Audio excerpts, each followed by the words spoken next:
Oi, oi, pessoal. Agora bom dia, né? Porque eu tô tendo que regravar a aula. Eu gravei a aula ontem. Na hora que eu fui subir, descobri que tava sem som. Aí me deu uma tristeza tão grande no coração. Falei: "Ah, não. Amanhã eu regravo". Então é por isso que eu estou regravando hoje, tudo de novo, para manter o compromisso com vocês, para vocês terem uma aula de qualidade, tá bom? Então, sobre o que é a aulinha dessa semana que está super atrasada? É sobre o evento, o grande evento da energia solar que aconteceu lá em São Paulo essa semana. A Feira da Energia Solar, né? A maior feira da energia solar da América do Sul, ou América Latina, né? Como é conhecida. Então, deixa eu deixar aqui a postos a minha canetinha e vamos aqui grifar a Intersolar 2022. O que é essa feira? Daqui a pouco a gente vai entender um pouco mais e qual que é a importância dela. Mas eu gostaria aqui de frisar que nós estamos na aula de número 75, então fazem 75 semanas que a gente para um pouquinho a nossa correria do dia a dia para conversar sobre energia solar, para poder qualificar você, que é o cliente final, você dono da casa onde vai ser instalada a energia solar, para que você possa fazer as melhores escolhas, escolher os melhores equipamentos, escolher a melhor empresa instaladora da sua região. Então, esse é o objetivo dessas aulas, né? Ajudar você, que é o dono da casa, a quem eu chamo carinhosamente de gerente da instalação da energia solar da sua casa. Tá bom? Então, trouxe aqui inclusive essa fotinho minha aqui trabalhando, que é para mostrar para vocês que a gente vai fazer um pouco de análises técnicas, né? Ver as novidades do setor, o que foi discutido nessa feira, quais são os vislumbres, né, para o futuro, o que se espera aí de avanço para a energia solar aqui no Brasil. Belezinha? Vamos lá, então. Como é de costume, nossa aula precisa ser organizada e para isso a gente vai discorrer, acho que é essa palavra, alguns pontos, alguns tópicos. Que tópicos são esses? Primeiro deles, a gente vai conhecer essa expressão aqui, essa frase, The Smarter E. O que significa isso? Está relacionado com o nome da feira, já vou dar um spoiler aqui. Mas é interessante vocês ficarem antenados e entender o que isso significa. Depois a gente vai conversar um pouquinho sobre uma tendência que foi muito discutida, que é a questão do hidrogênio verde. O que é o hidrogênio verde, para que ele serve, como ele é produzido e como a energia solar se relaciona a essa nova, vamos dizer assim, essa nova tecnologia. Não é uma fonte de energia diretamente, mas ela entra na cadeia. Certinho? Beleza. Aí depois eu vou dar uma passada com vocês em algumas novidades do setor que eu gostaria de destacar. A feira ela teve 300 expositores. Eu trouxe aqui apenas alguns pontos principais para vocês poderem ter uma ideia, ter uma noção. E por último, como poderia deixar de faltar, uma dica de aplicação para que vocês possam pôr em prática o que vocês estão aprendendo aqui, porque conhecimento não colocado em prática a gente esquece. É isso mesmo. Bom, então, o primeiro ponto aqui que nós vamos analisar é o que é, afinal de contas, a The Smarter E. O que significa isso? Bom, nós conhecemos esse grande evento, que é a Feira da Energia Solar aqui em São Paulo, que é a maior da América Latina, como Intersolar. Esse é o nome popular aqui no Brasil, Intersolar. Tanto é que essa foto aqui embaixo é a foto da entrada desse evento. Olha aqui. Quando você chega nessa feira, primeiro você faz o credenciamento antes e depois você entra nesse corredorzinho aqui, onde as atendentes escaneiam o seu crachá e permitem que você entre. E aqui ó, é a visão de lá de dentro. Tem vários corredores aqui.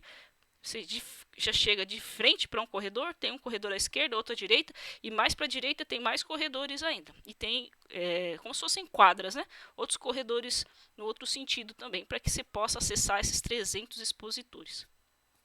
A Intersolar 2022, ela teve um público, já saiu o público, né? De cerca de 44 mil pessoas estiveram aqui. Então, estava muito lotado, muito. As fotos, eu fui no último dia, né? Já estava um pouco melhor, porque como eu fui com a minha mamãe, eu já sabia que eu tinha que ir num dia mais tranquilo. E normalmente o primeiro dia é muito cheio, o segundo fica razoável e o terceiro fica um pouco melhor. Mas pelas fotos, pelas imagens que eu vi, estava tão lotado que parecia aquela estação de metrô, sabe, em horário de pico, a plataforma Você olha assim aquele mar de gente, eram os corredores da feira, para vocês terem uma noção de como foi um sucesso esse evento, né? Tá. Mas agora que a gente deu uma conversada aqui sobre a Intersolar, vamos entender o que significa essa expressão de Smarter E. A Intersolar, ela não acontece apenas aqui no Brasil, né? Ela acontece em várias partes do mundo. Por exemplo, em Munique, essa feira já existe há 30 anos. E uma empresa, não é brasileira, né? Uma organizadora desse evento, ela organiza as Intersolares, vamos dizer assim, ao redor do globo. Inclusive a Intersolar não tem só em São Paulo, também tem no Nordeste, em uma outra data. Tá. Então, o que tem a ver esse The Smarter Ir com o Intersolar? Na verdade, a empresa que organiza esse evento, ela gostaria que a Intersolar passasse a ser chamada de The Smarter E. Tanto é que se você olhar aqui nesse cantinho meio escondido, não está escrito Intersolar. A feira ela é denominada nos outdoors do evento como The Smarter E, porque é a nova forma que o organizador do evento gostaria que essa feira fosse chamada. O que significa The Smarter E? É uma expressão em inglês. Então, smart é inteligente. Quando você coloca esse ER aqui, você intensifica essa inteligência, né? Então, ou muito inteligente, mais ou menos assim. E o que quer dizer esse E aqui, esse que em inglês se lê I? O que é esse E? Esse E, ele vem de energia. Então, a feira, ela gostaria de trazer a mente das pessoas que frequentam esse evento, que ali há a possibilidade de você ter uma energia muito inteligente. E aí o organizador do evento, que eu vi a entrevista dele, né, o responsável, né, o funcionário dessa empresa, né, responsável aqui pela Feira do Brasil, ele fez uma entrevista para o Canal Solar e ele usou um termo que eu achei muito interessante, porque eu vivo falando dele para vocês, que é a questão de gerenciar a energia. A gente não vive falando aqui de vocês serem o gerente da instalação da energia solar da casa de vocês? Pois então,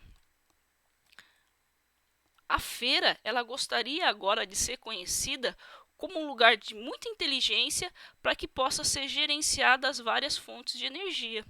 Porque a gente não tem apenas a energia fotovoltaica gerando energia no telhado, energia elétrica no telhado. Não é só isso. A gente tem um banco de baterias para poder fazer esse armazenamento, para quando acabar a energia da concessionária, poder continuar tendo os equipamentos funcionando, como no caso do sistema off-grid. A gente tem a mobilidade elétrica chegando com muita força. Como que você vai abastecer um carro elétrico? Você vai abastecer com a concessionária? Provavelmente não, porque isso vai encarecer muito. Então, você tendo energia solar, você vai andar com o carro praticamente de graça, sem poluir o meio ambiente, então é algo realmente muito bom. A gente também tem a parte dos geradores, né, que é um backup de energia a combustão, mas ele também entra nessa inteligência que precisa ser gerenciada para você ter o melhor desempenho possível. Então, como a Intersolar ela não é apenas energia solar, ela envolve toda essa inteligência para que ocorra esse gerenciamento da energia, os organizadores gostariam que esse nome pegasse, né? Então agora a Intersolar passa a ser chamada de The Smarter E. E aí vocês agora já entenderam o contexto e o porquê, tá bom? Então da próxima vez que vê alguém comentando, eu fui lá na The Smarter E, aí você, legal, ele foi na Intersolar, que vocês já vão se acostumando com essa mudança, né? Essas mudanças de termo. Belezinha? Show? Então vamos continuar um pouquinho mais aqui com a nossa aulinha. E agora a gente vai falar sobre essa questão do hidrogênio verde. O que seria esse hidrogênio verde? Eu acho que é interessante para poder entender a gente ir um pouco de trás para frente. Aonde é usado o hidrogênio verde? Eu vou falar aqui de uma aplicação. Aqui embaixo você tem um veículo elétrico. Um carro elétrico. O que tem de interessante no carro elétrico hoje? Para poder aumentar a autonomia, as baterias elas usam a tecnologia, vamos dizer assim, o estado da arte, que a gente chama, né? Que é o top da tecnologia para baterias, é a questão do lítio. Então, hoje, as células que compõem a bateria, elas são construídas com esse elemento químico aqui, o lítio. Porém, se vocês lembrarem, a gente, quando fala de energia solar, a gente fala da questão de sustentabilidade, da questão de você não poluir o meio ambiente. E o lítio, ele é tóxico. Então, como que você diz que não está emitindo CO2 e está para diminuir essa questão do aquecimento do planeta, só que em contrapartida você usa a bateria que quando ela parar de funcionar, você vai estar poluindo o ambiente com algo tóxico como o lítio. Então não faz muito sentido, vocês concordam? Então já está em fase de desenvolvimento bem avançado a produção de células para as baterias que usam hidrogênio no lugar do lítio. Entenderam? Tá, mas e da onde que se pega esse hidrogênio? O hidrogênio, ele é derivado da água. Quer ver? Acho que agora que eu vou ficar na frente, né? Então, eu vou pôr uma setinha aqui, ó. Vem aqui para cima, ó. Então, o hidrogênio, ele é derivado da água. A molécula da água na química, ela é designada assim, ó, como H2O. Com certeza vocês já ouviram essa sigla, né, em algum lugar. Então, a água é H2O. Então, existe um processo industrial que pega essa molécula da água e ele quebra. Na hora que ele quebra, você vai ter de um lado hidrogênio e do outro oxigênio. Tanto o hidrogênio quanto o oxigênio, ele é usado em várias cadeias de processos industriais. Só que no nosso caso, para a bateria do carro elétrico, nós estamos interessados no hidrogênio. Entenderam? Nesse H2 aqui que vai sair dessa molécula de água. E como que isso é feito?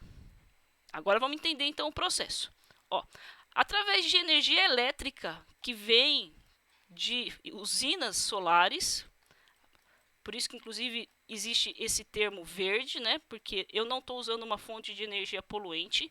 Eu gero energia para uma fábrica, né, para um complexo fabril, e desse complexo fabril é feita essa quebra da molécula da água.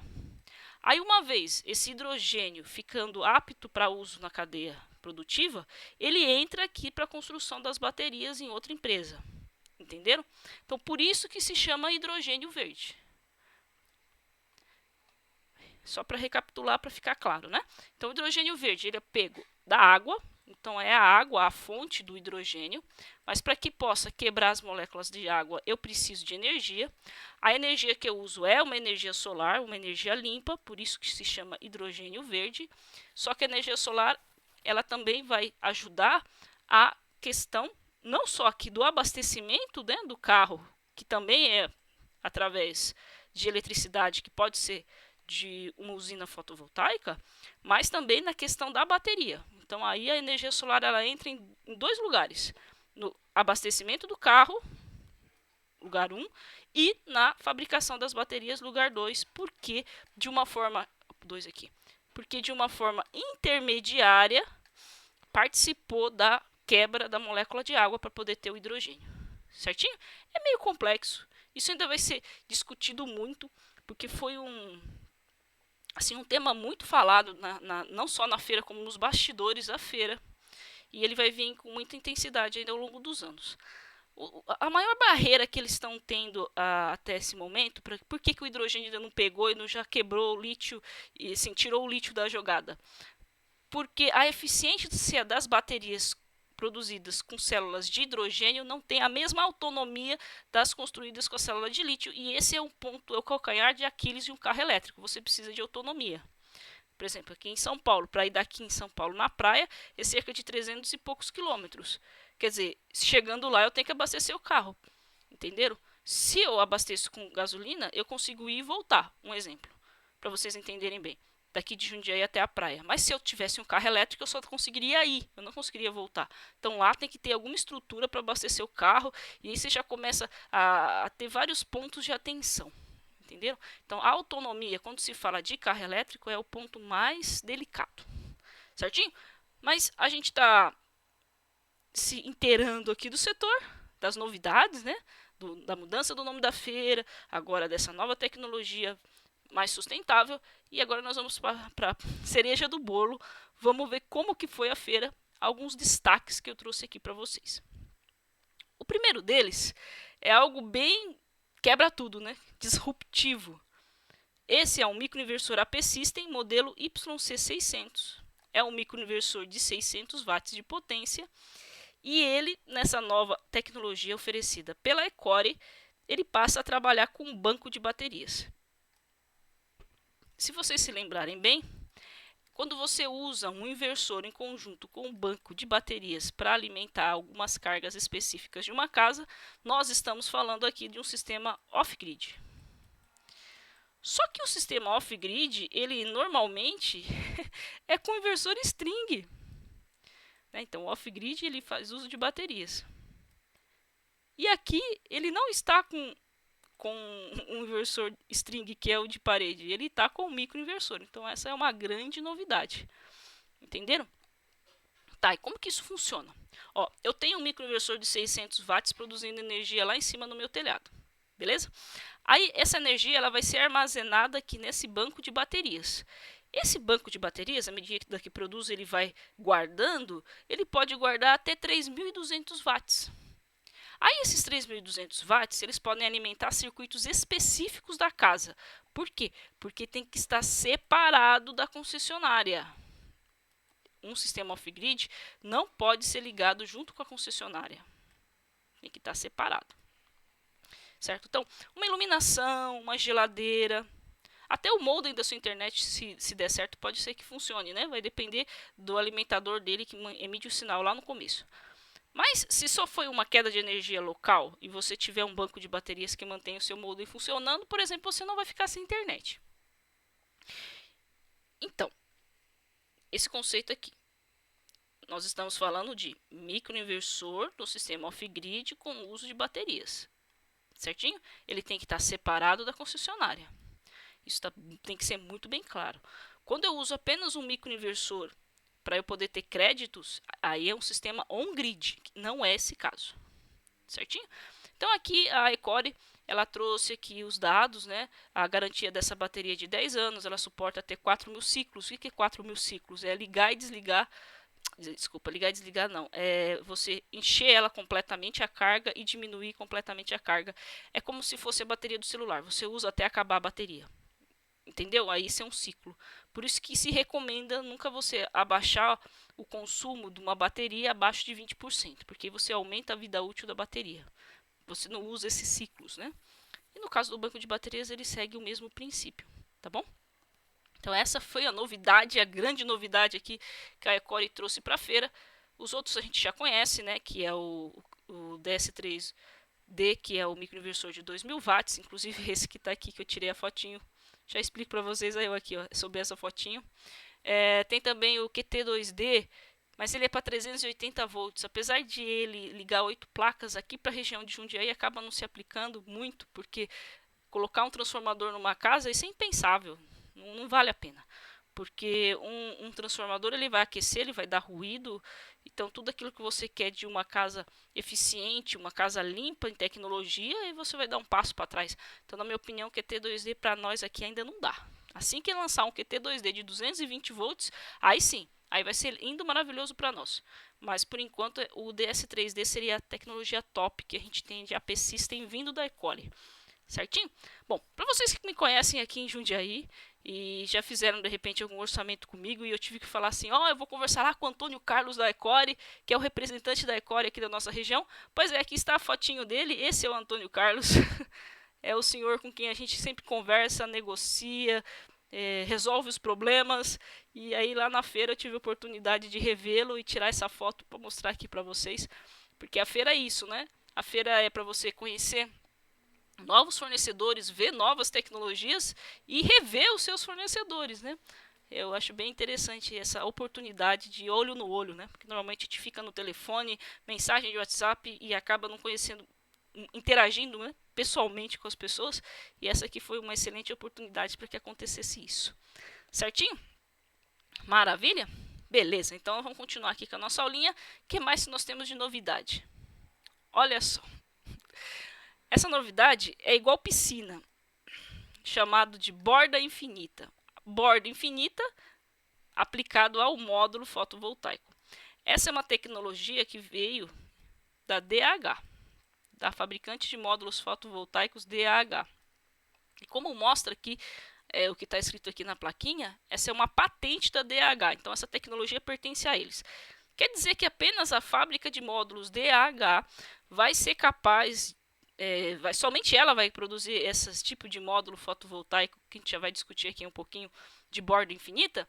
Não, outras empresas também podem, mas vão ter que pagar para DAH o uso da patente, tá bom? Então, vocês entenderem um pouquinho assim dessa questão de inovação tecnológica. E o que é essa borda infinita e por que ela é tão importante? Inclusive eu vim aqui com o dedinho para cutucar para ver como que era. Quando você usa, vamos ver quando que ela se aplica com mais eficiência. Quando você usa um telhado do tipo cerâmico, em que a inclinação é grande, bateu a água da chuva, caiu, vai embora, não sente tanto. Agora, quando você tem um telhado tipo telha sanduíche, em que a inclinação é pouca, o que acontece? Quando chove, aqui é que está com lama, ele deu uma exagerada para poder enxergar. Mas quando chove nesse tipo de telhado, a água começa a se acumular aqui embaixo, na borda de baixo. Por quê? Porque a estrutura de alumínio que fica em volta aqui do módulo fotovoltaico, né, da placa, ela tem um degrauzinho, ela tem um dentinho. Então a água bate aqui, ó, e ela não consegue pular para cá. Aí ela se acumula. E o fato dela se acumular, ela seca aqui e aqui fica com uma mancha de sujeira. Então, à medida que vai chovendo e vai secando e vai acumulando, essa parte, essa região aqui da placa, ela costuma ficar mais suja do que o restante da placa. É isso que acontece hoje. Essa borda infinita, ela não tem esse dentinho. Então a água vem aqui, escorre e cai direto. É algo excepcional quando se trata de telha sanduíche, quando você tem telhados com pouca inclinação. Quando você tem um telhado de telhado cerâmico, que a inclinação é grande, é isso indiferente, porque a água vai cair de qualquer jeito, aquele degrauzinho não vai ser suficiente para impedir a água de passar, não. Entenderam? Tá, mas aí, Laura, será que a gente já vai poder ter acesso a esses módulos? Eu vou poder trabalhar com eles já? Ter na minha casa? Ver eles trabalhando para mim? Não sabemos, né? Essas novidades, às vezes, elas rapidinho já chegam para nós, às vezes demoram um pouco mais e tem que sempre prestar atenção na questão do custo, né? Quando você tem uma tecnologia recém-lançada, ela normalmente custa mais caro. Então vai ter que pesar. Compensa trabalhar com o módulo antigo ou é melhor já trabalhar com o módulo novo? O que se aplica mais em cada caso, né? Então aí a empresa instaladora junto com vocês tem que discutir, tem que conversar e ver o que é mais apropriado. Belezinha? Show! Então essa aqui é a tecnologia da borda infinita para módulos fotovoltaicos da DAH, a fábrica dos módulos. E aqui? Ai, olha que carro bonito! Quem não gostaria de ter esse carrinho aqui? Ó, que lindo, né? Esse é um carro elétrico. Um carro elétrico da BYD. Lindo, lindo, lindo. Aqui na foto, imagine lá pessoalmente, né? Ah, é tudo de bom. Um dia eu espero que todos nós possamos ter lindos carros elétricos, né? Vai depender de vários fatores, mas sonhar é possível. Maravilha. Então, qual que é a novidade que vem aqui? A BYD, ela trouxe aqui uma solução completa, para que a gente pudesse entender essa questão de encher o tanque do carro com a luz do sol. Então, essa estrutura que vocês estão vendo aqui em cima, protegendo o carro, nós chamamos ela de carport. Então, esse é um carport solar, é uma garagem solar. Aí, em vez de você usar telhas, você usa o próprio módulo fotovoltaico. O módulo fotovoltaico vai fazer a função de telha. Existe uma tecnologia para não cair água que se chama estanqueidade. Então, entre os módulos, você ou coloca uma canaletinha, ou coloca uma borrachinha. Para quê? Para que a água não caia, não passe direto e fique com a garagem toda cheia d'água. Entendeu? Então, existe tudo isso já em mercado e já sendo vendido. E aqui do lado, ó, você tem da BYD uma estação de recarga. Por quê? Porque o carro elétrico ele precisa de um carregador. E o carregador, esse é um dos modelos, né? E esses cabos aqui ó, vão ligados entre o carregador, ó, tá vendo aqui, ó, é uma tomada aqui, ó. Espero que vocês estejam vendo, ó. Aqui é uma tomada aqui, ó, onde eu tô rabiscando. Então, ó, essa tomada é ligada nessa estação de carga e o cabo vem aqui num outro plug do carro para poder fazer o abastecimento, né?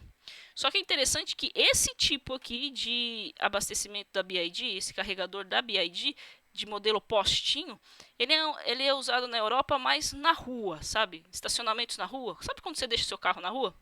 Hoje em dia, quando você deixa o carro na rua, você vai lá e põe as moedinhas para poder pagar o bilhetinho da prefeitura do estacionamento do lugar, né? Aqui em Jundiaí tem isso.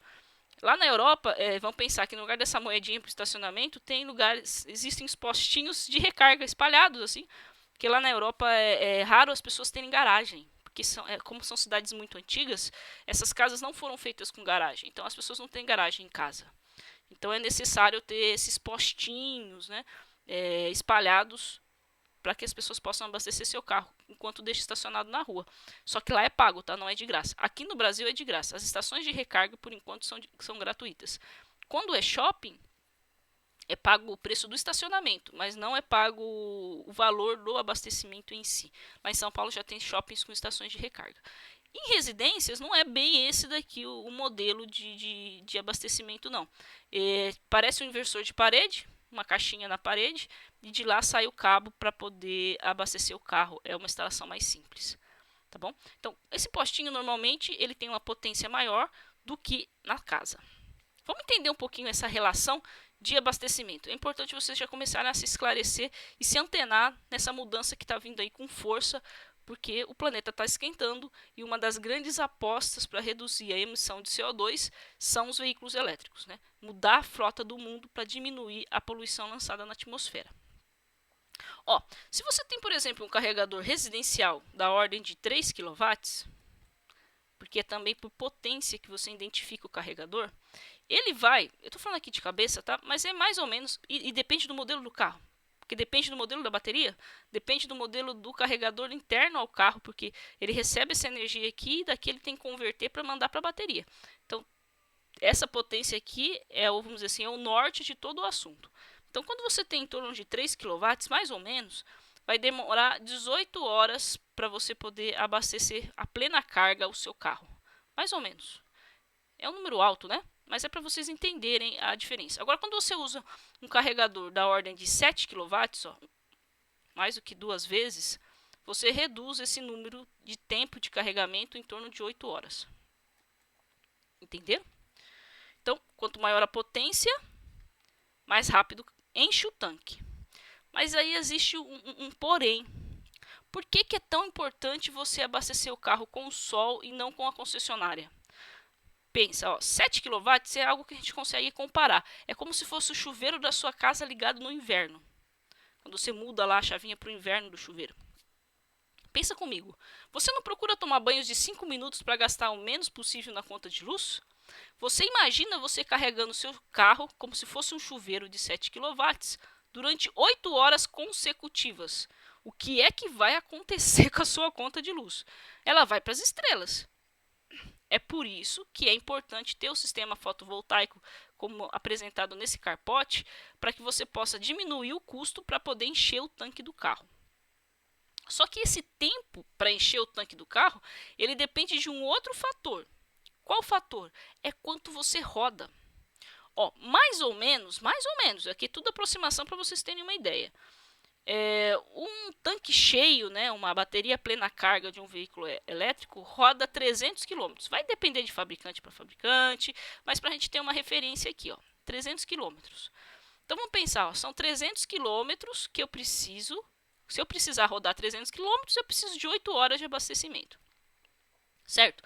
Agora, se você mora numa cidade, sua esposa vai levar seu filho na escola, ou você mesmo só roda ali no centro, mercado, sabe, coisas, vai para o trabalho, curtas distâncias.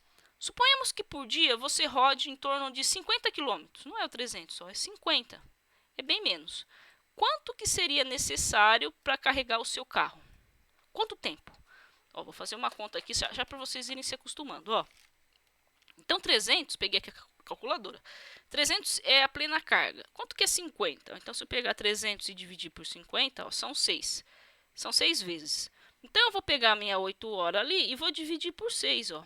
Isso vai dar aproximadamente 1h30. Então, se eu rodo 50 km, eu preciso... Desculpa. Eu preciso de cerca de aproximadamente 1h30 para abastecer o meu carro para minha necessidade diária. Entenderam? Mas mesmo assim, 1h30 a 7 kW é assustador o que vai acontecer com a sua conta de luz. É melhor que você tenha o sistema fotovoltaico para esse objetivo. Entenderam? Então vocês já vão se acostumando. Mas voltemos aqui para o nosso maravilhoso carro vermelho da BYD, porque isso daqui é uma joia, né? E a gente fica aqui como desejo de consumo para o futuro ter uma maravilha dessa na garagem. Brincadeira, mas é bom sonhar. Belezinha? Então vamos para a próxima novidade do setor. Aqui está a moto elétrica. Acho que vocês já viram na rua, porque como o preço da moto é mais acessível do que o carro, já tem muita gente optando por ter, acho que se não me engano chama scooter, né? Ter essas scooters aqui para ir para o trabalho, enfim, para economizar e ser também sustentável. Eu vou pedir desculpas a vocês porque eu esqueci de anotar o nome da empresa que estava expondo essa moto para poder contar para vocês. Não consigo enxergar aqui o nome dela, peço desculpas. Mas lá na feira não tinha só uma não, eram várias. Acho que eu vi pelo menos umas 4 ou 5 expondo a moto elétrica como aí um novo meio de transporte, né, mais sustentável e mais barato. De fato, o que você roda com eletricidade de uma moto nem se compara a uma moto que já é menos do que um carro e muito mais ainda quando você compara com um carro. Belezinha? Show! Agora nós vamos falar um pouquinho aqui sobre módulos fotovoltaicos, quais são as novidades do setor. A gente já está meio que acostumado que a cada feira vai aumentando um pouco mais a potência dos módulos, né? Mas eu gostaria aqui de destacar novamente a BYD. Inclusive aqui está o carro elétrico. Ó. O carro elétrico está aqui, o vermelhinho que nós vimos. Mas eu gostaria de destacar aqui a questão desse módulo fotovoltaico ser entre 690 watts e 705, mas ele é um módulo fotovoltaico construído aqui no Brasil. E eu gostaria de deixar aqui os meus parabéns à BYD, porque apesar de todos os entraves, de todas as dificuldades que é para manter uma indústria no Brasil, eles ainda estão apostando na gente e estão evoluindo com tecnologia para atender o nosso mercado. E isso é excepcional. Por quê? Vocês precisam saber disso. É incrível, mas um módulo importado ele custa mais barato do que o módulo fotovoltaico produzido no Brasil.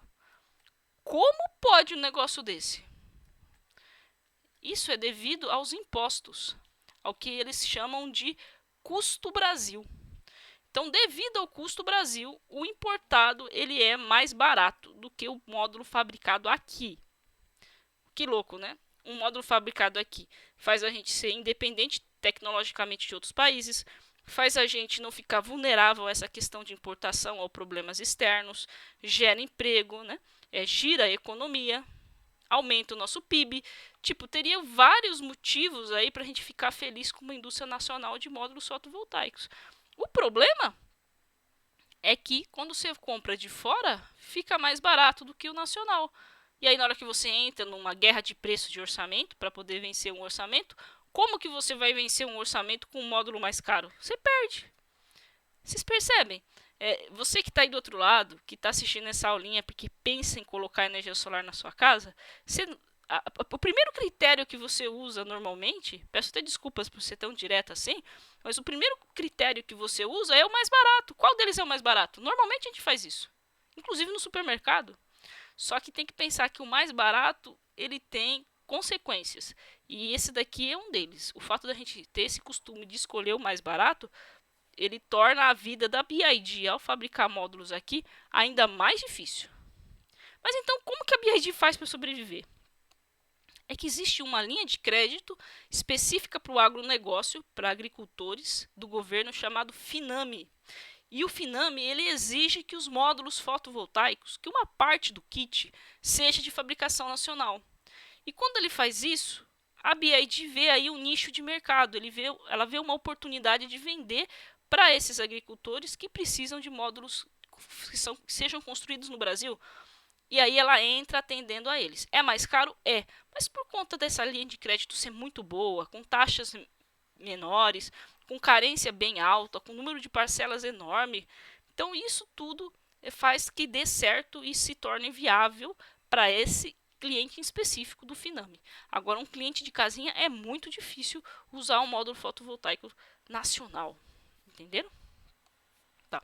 Então, gostaria aqui de frisar novamente. Parabéns à BYD por esse interesse, por essa vontade de produzir módulo fotovoltaico aqui no Brasil. Recentemente eles inauguraram uma fábrica aqui na região de Campinas, né?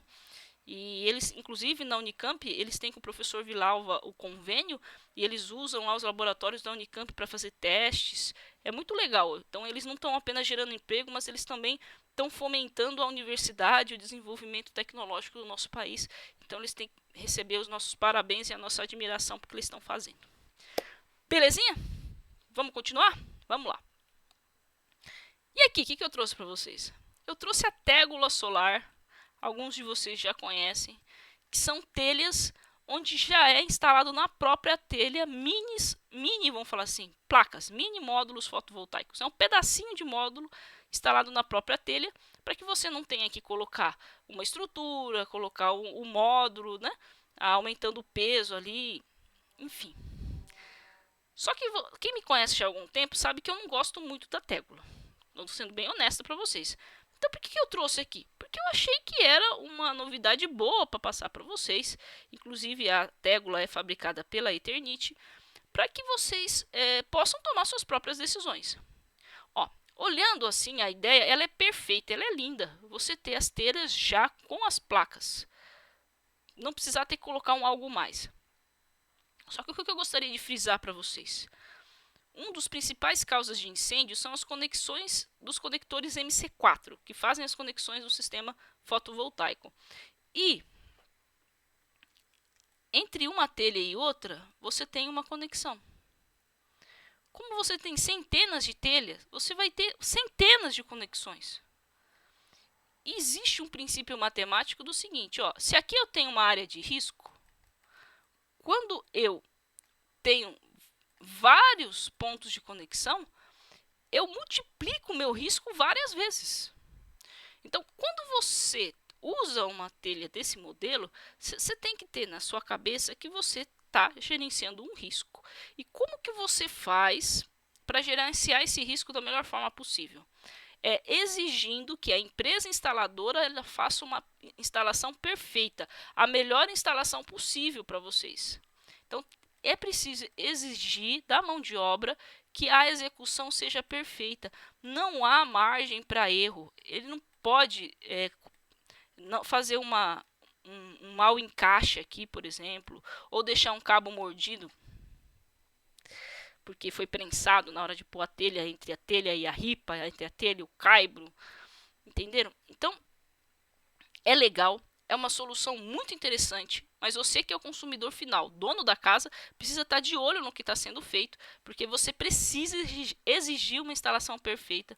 Você precisa ter no contrato da prestação de serviço, que a empresa vai fornecer a você, cláusulas muito claras de responsabilidade caso aconteça algum problema.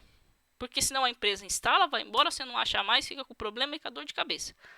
E para achar esse conector com defeito aqui em centenas, é complicado, né? Então, cabeça fria para poder tomar boas decisões, mas sem ser parcial, né? Conhecendo tudo que está envolvido. Mas sem dúvida nenhuma a ideia é excelente. Certinho? E a última novidade que eu gostaria de trazer aqui para vocês é com relação à fixação. E aqui está a fixação de uma empresa chamada 2P, aqui de Atibaia, em São Paulo. É uma empresa que eu gosto muito de trabalhar, porque as conexões dela, né, a parte, né, de estrutura, ela é tem um ótimo acabamento, ela é fácil de instalar, evita dor de cabeça, enfim. Na hora de instalar, eu gosto muito da 2P. Agiliza muito o tempo. Beleza. Então, vamos entender aqui um pouquinho, olhando essa foto. Ó, vocês estão vendo? Esse daqui é um telhado cerâmico, telha de barro. E a telha de barro, ela usa um gancho que tem que ser preso aqui na madeira, ó, no caibro, tá vendo? E aí ela tem ele dá esse pulinho, vamos falar assim, né? Aqui, ó, para contornar a telha. E aqui é preso o trilho, onde depois é colocado o módulo fotovoltaico. Aqui vai uma sugestão. Telha cerâmica, esse gancho aqui é a melhor estrutura. Existem muita gente que está adotando um outro tipo de fixação, em que é furado a telha, aí coloca o parafuso aqui para pegar lá o caibro, e aí depois é que ele coloca aqui em cima o trilho. Por que eu não recomendo isso daqui? Porque quando chove, quando dá tempestade, essa telha aqui vibra. E quando ela vibra, como foi feito um furo e esse furo está apertado, ele está tensionado, essa vibração quebra a telha. Quebrou a telha, choveu, vai dar vazamento. Então, para a instalação é mais rápido fazer com furo? Sim, para a instalação é mais rápido fazer com furo. Então, o instalador ganha tempo. Porém, para você, dono de casa, é um problema, porque isso pode te dar vazamento futuro. Lembra, a instalação que está sendo feita aqui, ela tem que funcionar bem para você durante 25 anos. Você não está fazendo algo para funcionar 6 meses. Você está fazendo algo que tem que ficar bom 25 anos. Então, a instalação tem que ser feita com excelência para que você não tenha problemas. Entendeu? Maravilha? Beleza. Então, o que mais que eu trouxe aqui para vocês? Eu trouxe aqui essa novidade da 2P, o lançamento deles, que é uma estrutura de fixação para laje. Então, quem tem laje, não é para quem tem telha cerâmica ou de fibrocimento ou sanduíche, não, é laje. Quando é laje, é colocado esse tarugo aqui de concreto, vamos falar assim. Aí ele é colado na laje, para não furar a laje. Aí tem esses split bolts que travam a estrutura nessa base de concreto.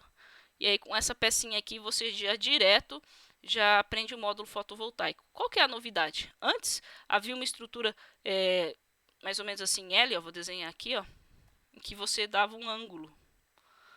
Então, tipo, era difícil de instalar, perdia tempo, para você poder achar esse ângulo aqui não era fácil, né?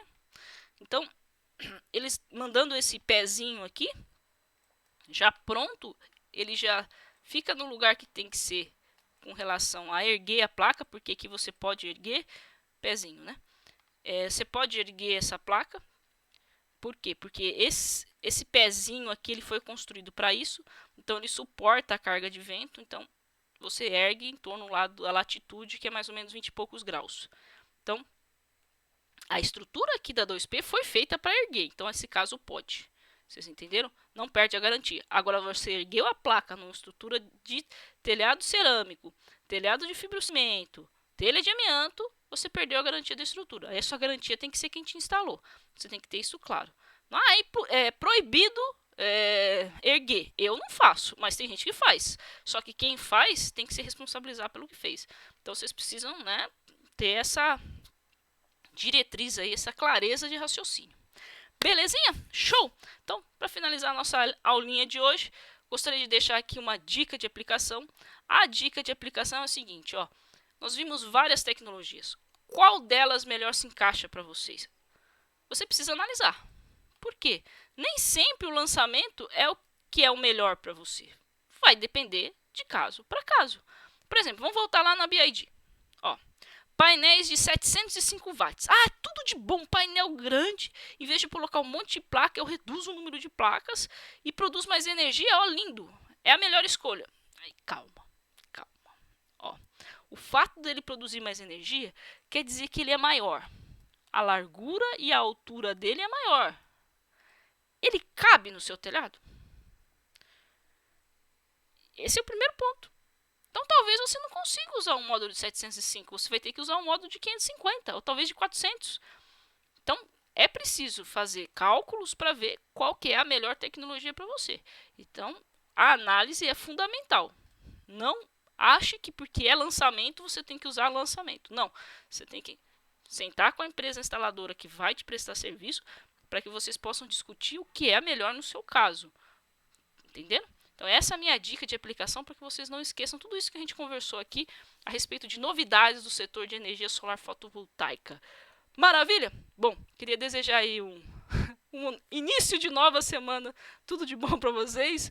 Um grande abraço, obrigado por terem ficado aqui até esse momento aprendendo um pouquinho sobre energia solar. Tá bom? Tudo de bom aí, gente. Tchau, tchau, um abraço.